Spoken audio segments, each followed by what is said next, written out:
walaloo aadaa ofii dhiisanii kan ormaa hordofuun aadaa ofii gatuun kan biraa hordofuun kun ta'uu hin qabu ofirraa dhiisaa aadaa keenyaan boonu kan nama aadaa keenyaan boontu kan nama hawwatu ishee ganamaa sani ishee baya biiftu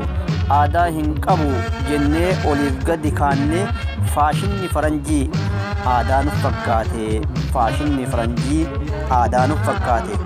ishee durii sanii maaliif irraanfannee maaf ittiin saalfannaa wanta saalfiin qabnu aadaa ormaa dhiibnee keenyaan boonuu qabna aadaa ofii gatuun faashina hordofuun asiifachi jechuun waan hin taane bara seenaan nu gaafata dhageessaa yaa lammii dhageessaa yaa saba aadaa ormaa dhiisaa keenyaan guddifanna ittiin boonuu qabna ifatti baafanne uffanni aadaa koo baay'ee babbareeda laalee qufuu dadhabe qalbii na hawwate yeroo booda garuu faashinni chaayinaa biyya nu balleesse dhaga'i shamarran aadaa keenya dagattee lippistikii jettee hidhii kee dibattee bareedina uumaa of jalaa sarbite aadaa kan dagatu dhalaa qofaa miti ati numa jirta dhageessaa yaa gurbaa firiizi jettee dabbazaa mammartee aadaa saba keetii of jalaa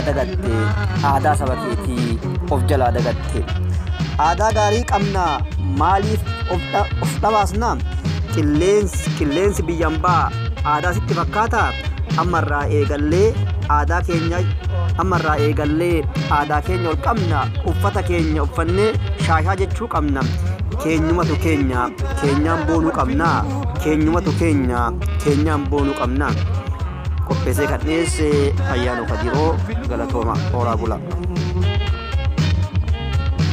Oromummaa qofaan waliif firoomnu